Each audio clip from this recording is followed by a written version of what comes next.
Hello po, magandang araw po. Ako po pala si Jessica from Samar po.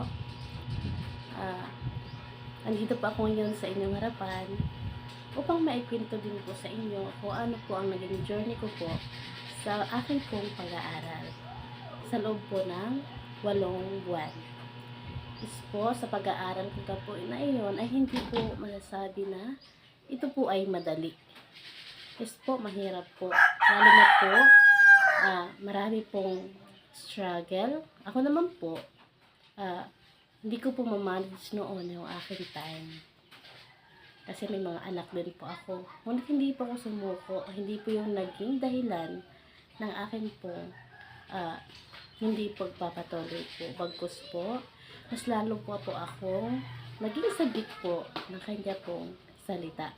Hindi ko po tinitingnan po anong sitwasyon ko po noon.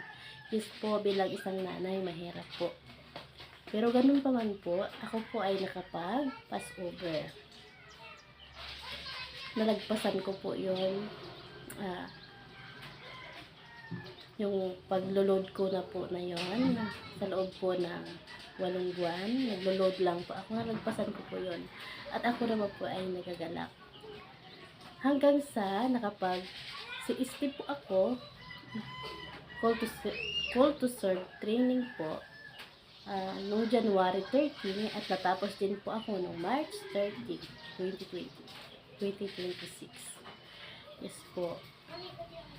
At hanggang nagkaroon din po ako ng task, nabigyan po ako ng task, ako po ay naging sumunin po ng MOED. Yes po, nung nandyan na po ako, syempre parang hindi ko pa po alam ang aking pong gagawin. Pero po, habang tumatagal po, meron namang pong nag-guide sa akin, kaya hindi po tayo dapat matakot. Diba po, hindi po tayo bigyan po ng trabaho kung hindi po natin talaga ito alam. Pinagkatiwala po ito sa akin ng Diyos.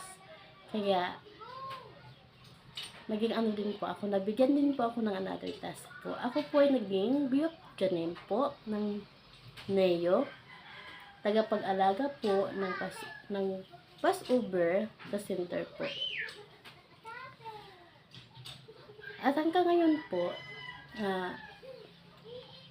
sa dami po talaga ng trabaho po, sa loob po ng kaharian po ng Diyos, dito mo po talaga susukat po kung hanggang ano po talaga, hanggang saan po tayo magtitiis. Kasi po, habang nahihirapan po tayo, hindi ibig sabihin na tayo po ay hihinto na po.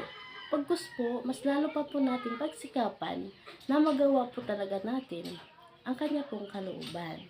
Kasi naniniwala po ako sa sinasabi po sa Mateo chapter 7, verse 21, hindi lahat ng lumatawag sa aking Panginoon ay makakapasok po sa kaharian ng langit. Kundi yun lamang pong sumusunod at gumagawa po ng ang kanyang kalooban. Yes po. Kaya, hindi ibig sabihin po na tayo po ay nahihirapan, aalis na po tayo. Huwag po. Mas lalo pa po tayo magsikap